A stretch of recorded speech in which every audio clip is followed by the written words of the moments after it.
one of the things that we see that's really common to ask for when we look at employer accommodations, and these are things that we ask for through formal employment services, but also that people can ask for themselves as well.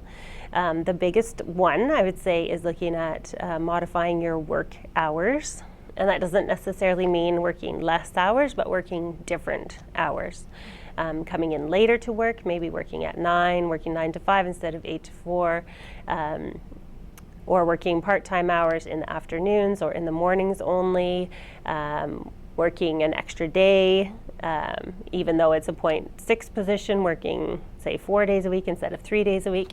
There's a real wide variety of things, and those are very individualized. And once people can understand what it is they need to be able to do the job, they can make that kind of negotiation with the employer, saying, this is the job that needs to be completed, and this is how I think I can best accomplish that.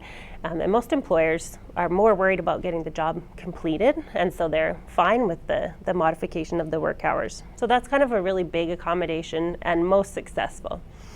The other three I'll just touch on are looking at restructuring a job so that it's done a little bit differently in a way that will accommodate someone's strengths.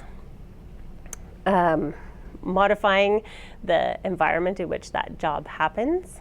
So it might be looking at a different space or a different part of the office where that person does that, a different computer system that they use, a different telephone that they might use. And then looking at orientation and training when people first start an employment position, looking at accommodations with that, allowing for this being a very novel situation potentially for this individual and being able to be supportive of taking that extra time to do it, or doing to do the training, or doing the training online instead of in a classroom setting, or in a classroom setting instead of online, whatever works better for that particular individual. So those are kind of the big accommodations that I think that people could quite easily negotiate with employers, and also that usually provide the most success for people to obtain and maintain their employment.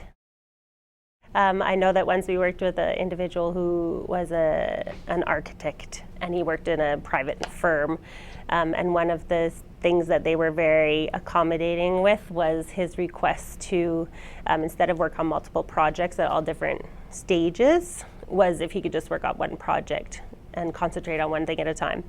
And that allowed him to be probably more productive, and I think they actually may have changed their whole process, going to being far more focused instead of doing the multitasking.